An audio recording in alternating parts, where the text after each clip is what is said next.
is What If Deku was Asgardian Part 1. Now, guys, let's just get into a video.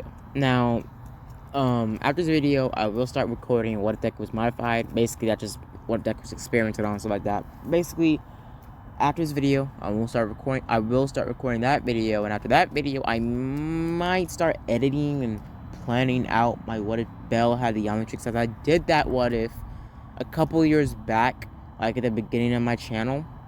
I think I never uploaded it, but I had it somewhere because I uploaded it to a new phone, and that's where, most of you guys, if you go on my account, or you go on the description of my channel, you find my TikTok link. It's not my TikTok page anymore because I moved to another page because my phone broke and I couldn't get back into my old account. So basically, I think I did make a what if, but I didn't like how it turned out, and it was kind of sucky and crappy, so I just didn't do it. So I basically just deleted it. But I will start editing and making sure that video is as good as possible, and trying to make sense of how Bell would get the Omnitrix and how he would use it and stuff like that. But yeah, so after this video, I will start recording, or we'll start working on those two videos. And this Friday, guys, I will be uploading another what if movie video. This Friday, this what if video or movie video will be something of a final ending to a certain what if I've made that has a certain amount of parts to it, and I'm just gonna be ending it in one 1 hour long video, or a couple 40 to 50 minute long videos. So yeah, if you guys can go in the comments and ask me to finish what if should I completely finish in just one go, So yeah, I hope you guys enjoyed the video. Who guys like and subscribe, and as always, guys, have a blessed day. Let's just dive right into it. I'm so sad to end, but whatever. Let's get into it, guys. We start our story off with Izuku Midoriya in Asgard. Now, basically, Deku would be born to Asgard. Let me go into Deku's heritage and who he would be related to. At first, I was going to make Deku just a normal Asgardian and have him transfer to Earth. But I didn't want to just do that. I wanted to give Deku a little bit more of a, let's just say, history or a family, thing going on. Now, basically, Deku's universe or Deku's life would have been very much, complicated. Before Deku was born, thousands of years before that, we would see Inko. Inko would have been Inko would have been a cousin to Odin. Basically related to Odin in some sort of way, her being a god of sorts. She would have been royalty, but she would have lived in a different area, and she would have lived in the castle with Odin, her being, very good friends with Odin's wife, aka pretty much Thor's mother, and also her family, because, marriage and stuff like that. So basically, what would happen during this whole entire event, pretty much Inko would have had the same type of body frame. She would have been the same, Inko, just her hair would have been white. That's it. Her hair would have been white with green highlights in it. And she would have been somewhat of kind of like a paste and copy of Odin's wife. But just a little bit more, wiser and a lot more skilled in fighting. And wouldn't be able to, get, stabbed in the back or stabbed in the chest by a dark elf that's pumped up on some sort of alien drugs. I don't understand. But basically what would happen is she would have been a way better fighter than Odin's wife, and also would have been, let's just say, very more powerful in terms of abilities. And also her ability, she would have had a secret ability or magic. She could straight up just see into the future. That's it. She could straight up just see into the future at any time, any point in the future at all. But if she tried to see all the way in the future, until the end of time, her brain would explode and she'll die instantly. But she can only, before she wears herself out, she could only pretty much look into the future about a couple days, a couple hours, even a year or two. But over that limit, she starts to get crazy brain, just headaches or just straight up brain damage in general. So her powers are somewhat limited, but I'm pretty sure if you could see a year into the future, I'll have to say that's a pretty good power. That's a pretty good power. Sorry, it's a pretty good power. But basically, what would happen is Deku would be born about the same time as Thor and Loki. Or Thor would be born and Loki would be adopted by Odin. And basically, what happened is Deku would have been raised alongside Thor and Loki the since Deku's mother was royalty, and she wanted Deku to grow up with people that are royal and that are his family, his blood. So she knew about Loki because Odin talked to her more than he talked to his wife, because well they're siblings, and they're much like they trust each other more than anything. So basically, what would happen is pretty much Inko would have pretty much taken in pretty much Loki, pretty much saying that Loki was not that bad. Oh, before Loki's sorry guys, my video cut out. Basically what happened is we will see that Deku would have been born, and would have been raised alongside Thor and Loki. He would have gone along with both of his brothers. He would have gotten along with both of his brothers, but he would have still, what was it? He would have still, saw something was wrong. Now, Deku's father would have been a different Asgardian. Scratch that. Deku's. So basically, sorry guys for my video cutting out again. And basically, pretty much what happened, Deku's father would have been a Asgardian warrior. Basically, him being on the same fighting level as Odin, Thor, or even Lady Sif. Him being very much capable in hand-to-hand combat. But Deku's father would have died when he was about the same age, about a couple hundred years, because, Loki and Thor are like hundreds of years old, because they are Asgardians. And they're like in their 20s, so they have to be like incredibly old. Or they look like they're in their 20s, so they have to be incredibly old. Basically, Deku would have been about the exact same age as Thor, but like about a couple hundred years younger. Basically looking like just looking like he's about like 19, maybe 18, but most people would think he was 16. So basically, or in human years, people would think he was 16. So basically, what I'm trying to say here is, basically Deku is younger than his other brothers, but only by a couple hundred years. And that's pretty much like 2 or 3 years, because they are Asgardians, and years don't really phase them that much, since they do live for basically virtually a very long time. But basically what happened is Deku would have fought alongside his 3 brothers, and they would have been known as the 3 Asgardian kings. Basically, since Deku was royalty, if Odin, Thor, and Loki would have died, he would have been the next one in line, or his mother would have been the next one in line. After his mother would die, he would take the mantle, because, he would be her son. Sorry, my video cut out. Then basically, what would happen is Deku would have been, mainly very versatile in the sword, and would have pretty much been trained by his mother and from his father before his father died. So basically what would happen is Deku would have been very skilled in sword fighting, or just straight up sword skill in general, hand-to-hand combat, and just really versatile in multiple different martial arts and fighting technique. Him being able to use any type of bladed weapon at perfection. Deku would have had pretty much a kind and very much appreciated voice or personality. He would have still been the same Deku, but him being a lot more confident in himself, and him being about kind of like Loki, but not mischievous. Basically, him being cocky, but not as cocky as Thor or Loki. Basically, what happened is pretty much enough of Deku's pretty much heritage. And basically, since Deku was royalty, pretty much he would have related to Loki a little bit, because Thor was obviously the next one in line, because Deku was the youngest. Loki wasn't even actually Asgardian, or he was a frost giant, but still, he wasn't actually Odin's biological son. And also on top of that, pretty much Odin would have had a hard choice.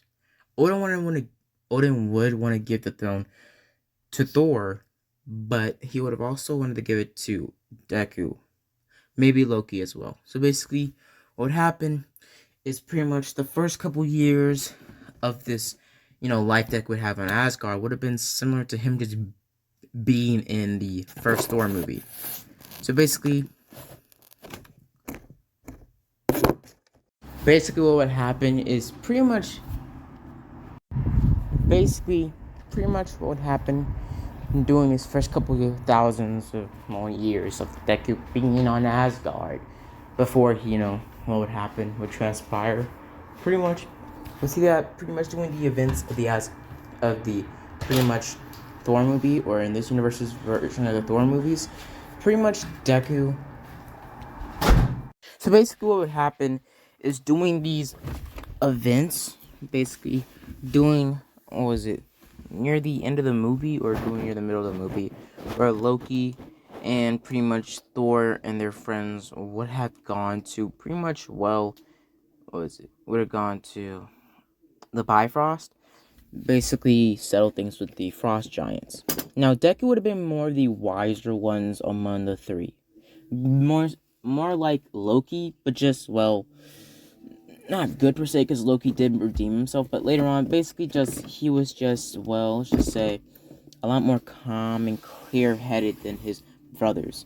Or, pretty much, well, he was like Loki. He thought things through, and he had plans for things. He had the same mindset as Loki.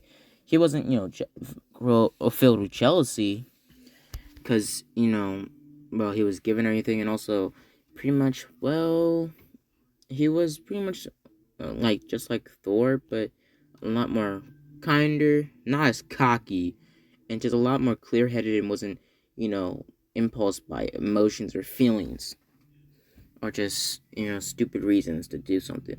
So basically, Deku and Loki would have been kind of against this, but when they went to the Bifrost to basically confront the Frost Giants, they would have, well, gone to the fight. Basically, when Loki would be, touched by the Frost Giant, pretty much this scene would have gone similar the same. During this event, Deku would have been fighting against Frost Giants, kicking them away, and would have been fighting against one of his swords. And now, let's get into this. Now, basically, since Deku's mother was pretty much like a goddess of sorts of, the future and stuff like that, pretty much she would have been a huge sword fanatic. Since Deku would be the god of hope, he needs something to inspire that hope into an item. Now, Deku's hope basically could be channeled in multiple swords, and also he was gifted multiple magical swords that had different properties to him. Now, since Deku was the son of a very, a magic user, a magic Asgardian user, he would have had some abilities of his own. He would have had the same base abilities as Asgardian, like, enhanced agility, strength, speed, endurance, also living for a very long time, virtually forever in human years, and basically being able to Deku's powers, or one of his magic abilities that he had that was just muscle memory, was a very more acute sense of reaction time. Basically, what I'm trying to say here is Deku's fighting style he's already powerful as it is in fighting style with his mastered sword, with his his mastery of all swords and all blades, including archery as well. Not as good as archery, as he is with blades, but still pretty good with archery. Not as like Hawkeye level, but okay. Basically, Deku, his power was pretty much just a cute reaction time. What I'm trying to say here is Deku's reaction time is kind of like Sharingan. He can see a fighting move or see a move that you're throwing towards him before it even happens, like about 3 seconds before, about let's just say 5 seconds before it happens. And basically, he sees pretty much a shadow, or kind of a, let's just say, a outline of your arm, your hand, or even a sword coming towards him, so he can just dodge it. So even if Deku didn't even know how to fight, he could still fight or dodge your attacks. So basically, Deku was pretty powerful. Pretty much him being able to perceive, fights and pretty much style, basically him being able to dodge out of those movements and pretty much just dodge out of the way. They're basically doing this event. Basically, Deku would have been fighting against Frost Giants and dodging out the way as fast as possible. Basically, Deku's main, nickname was, well, pretty much unhittable, because none of the Asgardians have ever seen Deku get hit in a fight. Ever. none of them have ever seen Deku get hit in a fight because he's always seen the hit before it happens. Now, basically, even if it came behind him, he would feel pretty much a few. He would feel the pretty much if it came from the back. Basically, Deku could see around him, about like a foot around him, so he could see if any attack was coming behind him, around him, or in front of him. But his perception of time with fighting would basically be more towards, what he could see. So he could be blindsided in the back if somebody fought dirty. But basically, stuff like that. Basically, Deku started to fight against them, and they would have gone pretty good. They would have the retreat still, and Deku would have been sprinting off. And basically, Deku's swords, or Deku's pouch, would have been a gift from Odin, Heimdall, and his mother. His mother would have gave Deku every year every birthday Deku had, pretty much Deku would pretty much have basically be given a new sword. And pretty much since he'd been living for thousands of hundreds of years, Deku has a lot of swords just lined up. Deku's room, or Deku's pretty much cabin he lived, or pretty much his what was it, his living chambers in the pretty much Asgardian mansion, or pretty much Asgard, or just the temple in general, the castle, would have been filled to the brim with just straight up swords. I'm telling you, just swords everywhere. Swords, swords, swords. Magic swords, normal swords. Just straight up swords that are just made out of like a godlike material. Swords that are made of the same stuff Odin's staff is made out of. Even swords made out of Uru, the same Uru. I think I said it right. Uru, the same thing that's made out of Thor's hammer. Him having swords that have the same properties as Thor's hammer. Literally. And his pouch would have been a way to access or pretty much have those swords in play. Pretty much Odin would have gave him a pouch. Basically, this pouch would have been something like a strap around him, like a pretty much a pouch like strapped around his waist. Him being dressed up like this, that could be like dressed up like this with like this type of hairstyle and stuff like that. Basically, Deku can hold up about 100 swords in this pouch because it would be kind of like actually a pocket dimension of swords.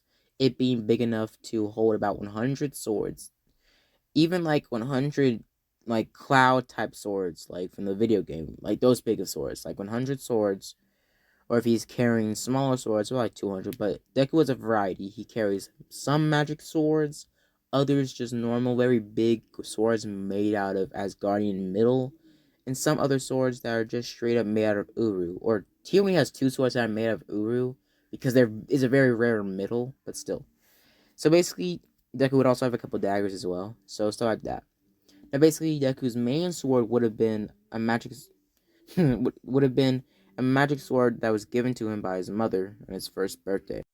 This would be the first sword his mother would have given him when he was old enough to wield a sword, or when he was old enough to carry a sword without feeling any type of strain. Since Deku was trained from a young age, pretty much he had a lot more of a better definition of body, I could say. His body was basically just a better perfected version of his natural, or his canon, worked out body. Basically a very more perfected version because he would have had it most of his life, because he would be fit most of his life, because he would train himself, because his mother would train him when he was a very young age. So yeah. So basically this sword would have been pretty much a sword focused towards pretty much this sword would have been the first sword Deku would get that would be made out of Uru, or the same material Thor's hammer is made out of. Basically, this sword would have had kind of Excalibur type thing. No one can pick it up unless it's out of stone or it's just there, just laying on the ground. Basically, the sword, if Deku ever stuck it in the ground, the grass, stone, or even just a wall, no one can pull it out that item unless they're worthy or they have Deku's DNA, or have the soul of pure heart. Basically, the requirements of Deku's, or pretty much the sword thinks who's worthy, is that person has to be pure-hearted, prepared to sacrifice themselves in any shape or way or form, and basically that person being prepared to die in that moment, or being prepared to sacrifice everything for the greater good. Kind of like Thor's hammer, but just straight up anybody that would die for the cause. Anybody. I mean, anybody. So basically, it would be kind of, a little bit less of, pretty much, what was it? A little bit less of a lot more things that the Mjolnir needs that, you have to be worthy for. But basically, what happened is pretty much this sword would have been made out of Uru. It would have the same kind of materials as Thor's hammer, it being able to levitate towards Deku's hand, it being able to cut through basically virtually anything, even go toe to toe with Mjolnir, and even get a dent in it one time. But Odin was able to buff that out, surprisingly. And basically, the sword would have had pretty much a slight fire ability. Instead of electricity, Deku's sword would emit flames, or pretty much bolts of fire. Pretty much the sword would have been able to wield fire, basically in the forms of, pretty much the fire would have started out with blue flames that would have electricity bolts inside the flames. Basically just being electrified fire, basically. And basically it having the pretty much combined, pretty much the combined stuff, or the combined destruction of fire and electricity. Basically, Deku being pretty powerful with the sword. The sword would have also had a slight boost of power, basically letting Deku being able to levitate or be pulled by, because Thor doesn't really fly. The hammer pulls him with it. So yeah. So basically, Deku's pretty much sword is pretty powerful.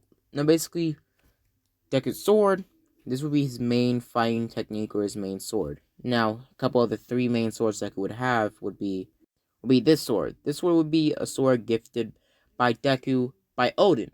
And this sword would have been pretty much, let's just say, the God Killer. Basically, it being able to virtually, just the thing is, it can literally just dish out any type of pain. Basically, the sword makes itself stronger, bigger, faster, skinnier, or just anything to make sure this sword kills whatever is in front of it, or whatever it's slashing into. Meaning that it literally modifies itself to do the job, no matter what it is. Even cutting through vibranium, uru, titanium, Earth itself, the crust and Earth, all the way through the center of the Earth, even the sun. The sword basically just modifies itself to become the best weapon possible to kill that item, thing, or just destroy that item or area. Basically, the sword mainly, its default form would have been this. Basically, just staying in this form, if it was, fit enough to destroy that item. Basically, the sword being very much just a pure blade of electricity, or just energy, like Odin type of energy. So the sword it's had the capability of killing Odin, and just pretty much killing a Celestial even. So basically, the sword would have been very much powerful, and Odin would have trusted Deku enough to have this sword. The sword could also form itself back into the handle, so it could just be in this default, because it would just be a handle. Now, this would be a sword gifted by Deku by Heimdall. This sword would have been kind of a, let's just say, kind of like a magic type sword. This sword could absorb magic, to put it simple, or energy. Basically, this sword would have been made. This would be the second sword This would be the second sword Deku would have that would be made out of Uru. Now, it wouldn't have the same properties as Thor's hammer. It would just have, the strength of just the middle Uru. Now, basically, this sword would have basically been able to go toe to toe with Heimdall's sword, even slightly crack it if he really wanted to. And this sword would have been able to absorb magic. Basically, Deku pressed a button right here at the palm of the handle. The sword would have burst out, absorbing magic. Since the sword would be around for thousands of years, the magic within the sword, passed down the generation to generation, would have absorbed a couple percent from that, magic user into the sword. So it would already have a crazy amount of energy in the sword. The sword could absorb other energy like Thor's lightning, or just straight up just energy in general. And basically, the sword could have dished out that energy in blasts of lightning, energy beams, or anything like that. But the sword could also cut through anything, kind of like just burning through the object. it being pretty much like the energy sword, but pretty much not being able to be modified like the energy sword. The sword would have also been very much compact, meaning that it would be able to shift into the handle here, but basically it would be kind of like a Percy Jackson pin type of sword, it being able to compact itself into the handle, but it'll become heavier though, because it would be more compacted. But yeah, so pretty much what I'm trying to say here is his main swords are pretty much these three.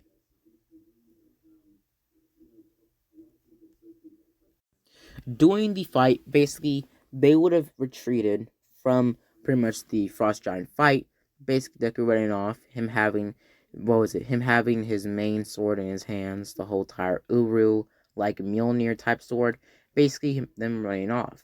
Now, pretty much what happened is pretty much Deku would have pretty much ran off. Now, basically, they would have ran off, they would have retreated, and pretty much they would have been saved by Odin. Odin would have told the Frost Giants to stand down and then basically, just, back off. He would have still punished Thor and would have still cast him out. Now, basically, Loki and Deku were there, and Deku would have been the one that was going to try to help Thor. Doing on Earth, Thor would have been still in America. He would have had ties. He would have met Jane and stuff like that. Pretty much it all happening like in canon. Him talking about Loki and his brother, his other brother, or pretty much they would have thought as Deku was their brother because he kind of was their cousin. Because what was it? Because yeah, he was kind of their brother, but biologically speaking, or like technically speaking, he was their cousin. But yeah, so basically, what happened is Deku would have pretty much try to help his friends or help Lady Sif and others try to bring back Thor. Deku would have been there for the last fight against the pretty much, the Devastator, I think it was the name, or the pretty much Destroyer, or the middle machine that Thor fought near the end of the movie, or near the end of the Thor movie, and basically would have fought against the pretty much, Deku being there trying to save his brother, but Thor would have still eventually gained or became worthy, him learning him learning a good lesson of hope and also worthiness, and that this hammer is a privilege, and that Thor was just cocky all of his life. Like he was given everything, like he was a prince. Come on, Odin. Like he knew he was gonna be a bratty kid. He was a prince. But basically, what happened is pretty much Deku would have, been in Asgard, blah, blah. And as he was there on Earth, he would have found it relaxing. Would have found it good. And he would have told his brother that he was going to stay on Earth for a few years. And pretty much, feel the tides. And Thor would have said, I'll join you. And basically, pretty much what happened is Loki would have still died. Deku being extra pretty much tag him pulling up Odin to make sure Loki doesn't die. He would have tried to save Loki by throwing his sword, try to make sure Loki grabbed it, but Loki would have been too far gone, or too far away, and the sword would have just came back to him. And basically what would happen is they would assume that Loki was, dead. Doing this, we get switched to pretty much Deku would have pretty much just straight up moved to Earth. Him pretty much saying goodbye to his mother and saying that I'll be back while visit, time to time. I'll come back. Basically, him saying goodbye to Heimdall, and Heimdall being kind of a trainer or a best friend towards pretty much Deku and Loki. Towards Deku and Thor. Basically, what happened is Deku would have used his pretty much who would have told Heimdall to bring him to Earth, and he would have gone to Earth with a couple bags of his belongings, and also pretty much just stuffing all the swords he has in the duffel bag as much as possible, just stuffing it all by like 3 or 6 sword handles poking out of the bag. Now basically what happens, Deku would just bring all his swords, some of his items, and a couple pictures or a couple, pretty much relics from his father, his mother, and stuff like that. He would have moved to Earth, and he would have pretty much started to gain up money, because he would have pretty much gone into more, he would have looked up the pretty much history of, pretty much this world. Now, basically, pretty much doing these events, pretty much doing Jane would have been quirkless alongside the rest of her team, so the movie wouldn't really change that much. But basically, doing this, pretty much, well, this universe would have taken the same place as pretty much an anime version of the MCU, but just with quirks. Most of the Shield agents would have been quirked, but most of them would have been unquirked. So most of the important ones, most of them would be quirkless, but some would be, well, quirked. And basically doing this, Deku would arrive on Earth. When we go to Earth, he would have kind of a watered down outfit, kind of like this. It being a little bit weird, but still Deku, just walking down pretty much, what was it, walking down the sidewalks of Japan. Him moving to Japan instead of America because he thought it was a lot more, let's just say, filled with heroes potential. As Deku went there, he would have gone there the same canon time the canon Deku was supposed to be born. Since Inko or the canon Deku didn't exist and they were, well, born and raised in Asgard instead of Earth and blah blah blah, pretty much the Asashi family wouldn't exist. So yeah. So basically what happened is pretty much Deku would have found himself a pretty good penthouse in Japan and would have racked up money because he would have sold pretty much some Asgardian gold, gaining up some money, him being able to buy a penthouse. Or not a penthouse, but a pretty good just house in Japan that was pretty good. Pretty much Deku's, well, room would have been somewhat like this. Or Deku's house would have been somewhat like this. It would have been like a mansion type area, and it would be another side to it. Basically, him having a bunch of rooms and him buying this house because Asgardian gold on Earth in this canon would have gone for hundreds of thousands of dollars. Deku becoming a billionaire in just a couple of pawn shops in like a couple hours. So Deku will gain up hundreds, thousands, millions of dollars in a night just selling Asgardian gold. Him not leaving a trace because he didn't want anybody from Earth to, track him down. So yeah. So basically, Deku would have bought this house, and pretty much he would have pretty much, well, just lived here. Now, pretty much over the years, he would have lived, gaining culture, and learned how to speak Japanese. Basically, him getting rid of his Asgardian accent. It's still being there, but him covering it up. He learned how to speak Japanese, Chinese, and American, or in an American accent. But basically, yeah, he would have learned pretty much pretty much, he would have learned uh every language there is on Earth. Basically, him learning that, he would also learn about Earth's culture. Him getting rid of his, man buns or his ponytails or whatnot. Basically, him getting a better, like, more human haircut. Him having the same haircut as he has in canon. Him also getting in better clothes. Him dressing like kind of like a, well, pretty cool, pretty cool guy. Now Deku would also pretty much multiple of his rooms would have just been dedicated to swords, knives, daggers, because he would have hundreds of them. And he would also buy a couple of earth blades, him noticing that they were really, well, just straight up, like, way more weaker than the blades he had from, or he was given from Asgard. So yeah. Deku would have still trained there, doing his normal training, because he would have a huge backyard covered in trees, so no one would even see him train. And pretty much most of the time when he used his Asgardian strength in public to help people, they would just thought he was a quirk person, and some of them would some police would just give him a warning not to do it again, and blah blah blah. And basically, pretty much, well, Deku's magic abilities, because I said Deku had different abilities other than just, magic Sharingan, or pretty much Asgardian Sharingan. Pretty much, Deku's ability, one of his Asgardian powers,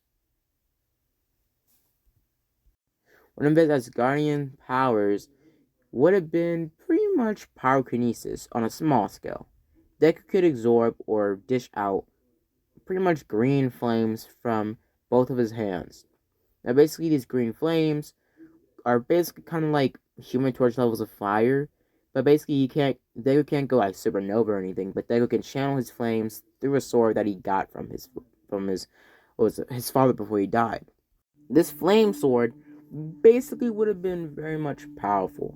Deku could channel his fire or his pyrokinesis magic through the sword, and the sword would amplify that fire, basically making it 1,000 times stronger than his Mjolnir fire blade. Basically, it becoming somewhat supernova of sorts. But Deku can't go full on out for the sword because only Deku's torso, shoulders, neck, and head are pretty much vulnerable or not vulnerable, but are immune to fire. Other than that, pretty much the rest of his body is not fireproof. Now, basically, this sword would have been only used if Deku had to cut through something very deep or something like that. But yeah, basically, guys, what happened is pretty much after that, Deku would spend his years on Earth, basically just. So basically, well, sorry guys, I had to. What was it? Join a group chat. Basically, so what would happen during those years if Deku just being on Earth, learning its culture, learning Japanese, American, French, Russian, just everything about humanity you can learn, everything, and basically learn about how, pretty much, well, straight up, you know, depicted as gods in Earth's eyes and stuff like that. Basically, stuff like that. Just Deku just learned about just learned about human culture in general. After those couple of years of Deku staying on Earth, he started to, grow a liking to heroes. And eventually, Deku saw that heroes weren't that bad. And he wanted to, well, see, or pretty much wanted to become a hero. Since he was thousands of years old, a lot of his life wouldn't be taken up from hero gig because eventually, well, he'll outgrow it. But for now, he wanted to become a hero. He wanted to help people of Earth because in America, his brother was a part of the Avengers, and the Avengers just automatically were pro heroes, basically in this canon. So basically, the Avengers were people that didn't have quirks, that had powers, that couldn't be eliminated by, well, quirk erasing quirk users that were, villains. So they were basically untouchable. So basically, what happened is, well, Deku would have seen that being a hero wasn't that bad, and he wanted to become a hero. So he thought to, join the Avengers, but he wanted to become his own hero, wanted to go through the trials, and wanted to earn it. So what he did was, well, he signed up for the Hero Academy. He lied about how he's only like 16, 18, even though like physically he looks 19, 18, and stuff like that, and he sounds 18, 19, stuff like that, but whatever. Now, pretty much Deku's a lot more wiser and he doesn't have a temper, but if you really mess with Deku, he does lose his cool. But basically, later on, doing this, basically we see that Deku would have been off world. Would have gone to Asgard the last 10 months to train even vigorously and faster with his mother, Heimdall, and pretty much his brother Thor that was on Asgard at the time. As he would train with them, he would get a little bit better, a little bit, just, sparring to get more into the feel of fighting. And basically, after that, Deku would have met up with pretty much would have met up with a girl or a fair maiden at a bar he went to later that night on Asgard. Over the couple months, he started to, well, let's just put it simple, date that girl. He started to, well, really learn about her, stuff like that, and they eventually started to date the last 5 months of pretty much the 10-month arc training, and these last 5 months would be spent with Uraka or Ochaku. Now, this will be an Ochaku ship, nothing big, nothing weird. Basically, Ochaku will be an Asgardian in this canon, and she would be half Asgardian. We'll get into that later. I was just getting into it right now. Now, Jackie would be half Asgardian. Basically, her father would be Asgardian, but her mother would be human. Her mother would give birth to her a couple of years ago, doing like a couple thousand years, like when Greek mythology or Norse mythology was at its peak. And basically, he would have lived a full life, or his father would have lived a full life with her mother Then her mother eventually passed away because humans pass away, and then pretty much she's a combination of pretty much a human and an Asgardian. Now basically, since her father was very much Asgardian and her mother was the very first human, or was the very first sorcerer, I guess, that was human, she had some magic abilities plus Asgardian strength. Basically, she had Asgardian strength, durability, but not pretty much was it other things that Asgardians had, like increased agility, stamina, speed, reflexes, and stuff like that. And basically, her just straight up just having the whole entire durability and strength factor, but nothing more. Now she would have the living long thing that all Asgardians have. They would live very long. Basically, just 20 years being cut off on her last couple thousand years of her living because she'll be human. Now basically, she would age faster than normal Asgardians, not faster, but she would age about a little bit more, but not enough to make a big difference. She would be about the same age as Daku in like Asgardian years or in human Asgardian years, and basically they would have dated, and they would have gone to dates. They would go back and forth, and eventually, she would have asked to go to Earth with Deku, and he would accept. Basically, he would have taken her, asking for permission of Heimdall. Heimdall would approve it after talking to Odin or talking to Deku's mother, since she did have a kind of a say in the kingdom. Then basically, pretty much, what happened is pretty much Deku would have gotten ready and basically would have brought in, Ochaku back to Asgard. I mean, back to Earth or Midgard.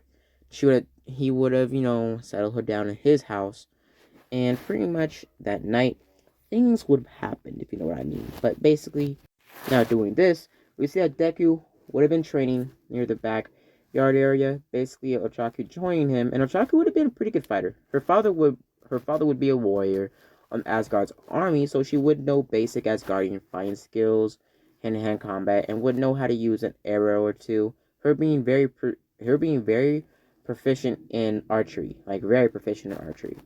And basically, she would have had a get from her mother, because her mother would be a sorcerer but also archer as well, alongside her father also being an archer and a swordsman. Basically, her being able to wield the arrow pretty well and barely miss shot.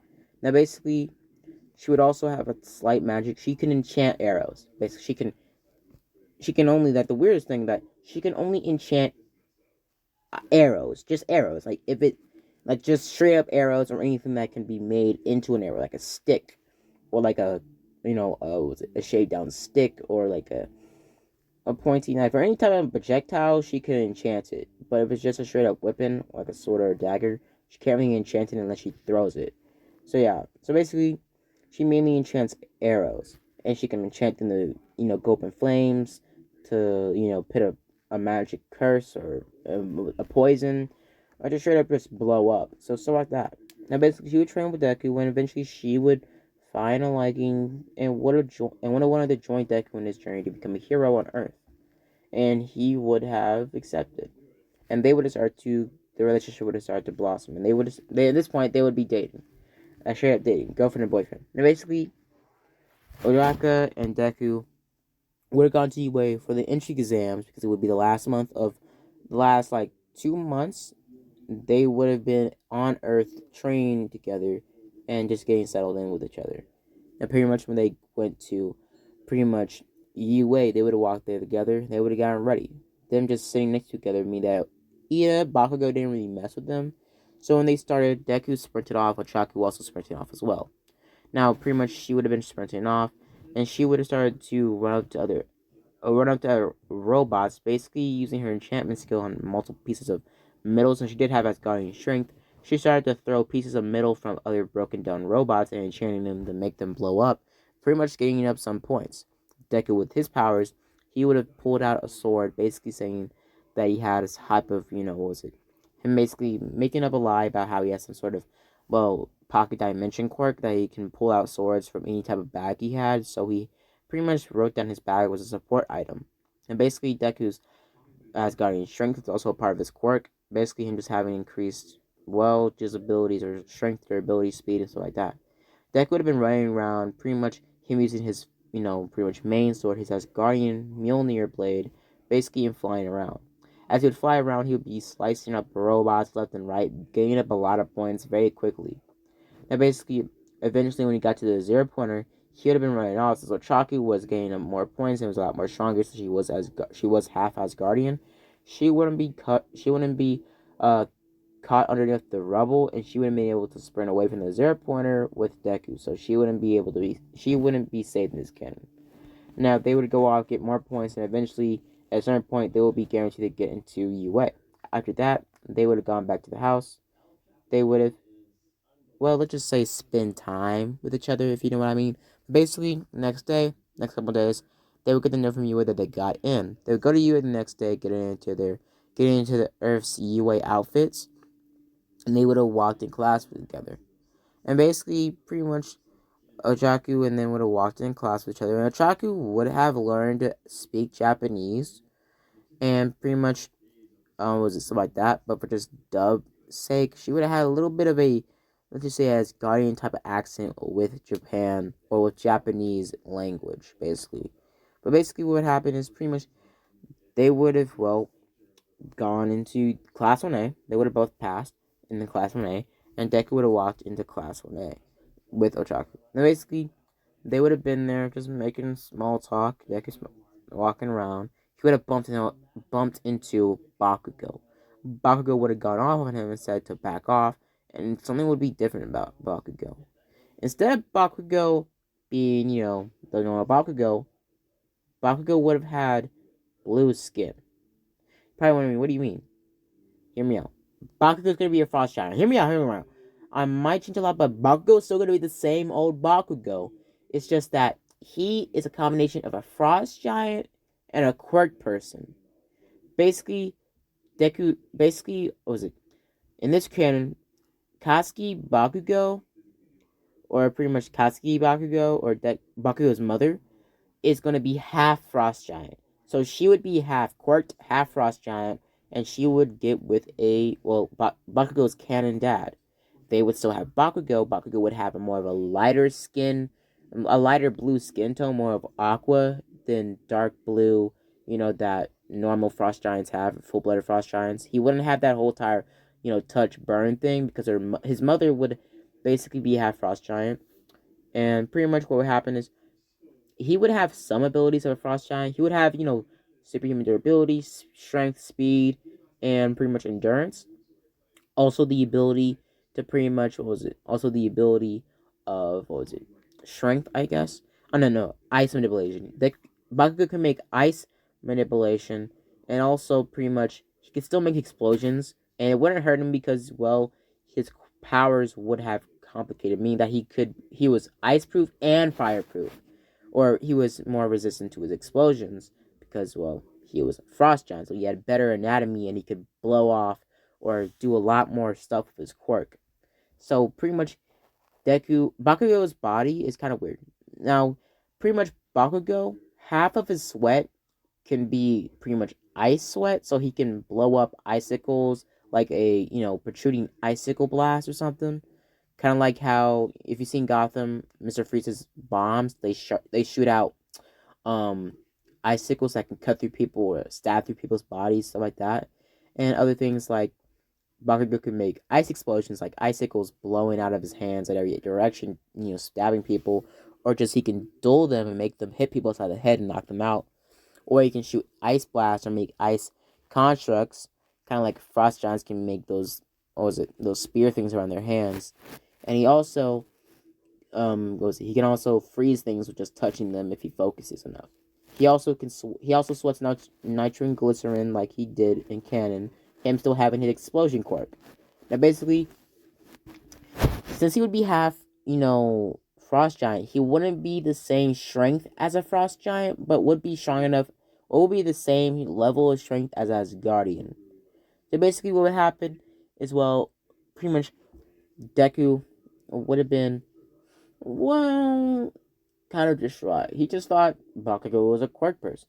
Since Bakugo would be half frost giant, Bakugo would have red eyes, but he would have normal, anime red eyes, just with his just with his, the normal part of the eye that has, what was it? Eye color would be red, just like Bakugo's canon eye color. Now, he wouldn't have bright red eyes like normal frost, like full-blooded frost giants. Bakugo's mother, she would have light blue aqua skin like Bakugo. Bakugo losing some of that Asgardian or frost giant strength because he would be, his frost giant gene, or the frost giant gene that his mother had, was watered down when he came to him. Now, basically, pretty much what would happen is Katsuki would be the same woman like in canon, Bakugo having the same personality like in canon. Him just being a lot more entitled because he would have, this power, and he would know he was a frost giant. He would know his grandmother or his grandfather was from Asgard, and from, what was it? Was from Heimdall, or no, some, I don't remember. But basically was from, pretty much the frost giant world and blah blah blah, stuff like that. Basically what would happen is pretty much, well, Asgard, what he would have known about Asgardian culture. He would have been told that Asgardians were cruel creatures that just attacked frost giants for no reason and blah blah, stuff like that. Basically what would happen is Bakugo would have felt they would have felt like they had a natural dis-hatred for each other, them feeling weird near each other. But basically would have brushed it off. Bakugo saying to get out of my way, and pretty much him just walking away from Deku.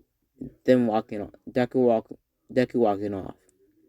Now basically, Ochaku and Deku wouldn't expect, Bakugo to be a frost giant until later on in the series. After that, Aizawa would have introduced himself through the sleeping bag and would have said that he's here, he's your new teacher, blah blah blah, and the quirk assessments and the get outside, get in your gym clothes. Deku would have got into his gym clothes, and pretty much he would be kind of like an outfit like this, or just straight up just like this. Now basically Deku would get ready, and pretty much they would start off, the match. Now Deku would be told to go first because he got the highest score in the, entry exams. Was the highest score. Bakugo was like a close second, like straight up second, not close, but just straight up a second. Deku would have thrown the ball as strong as he could, since he did have Asgardian strength.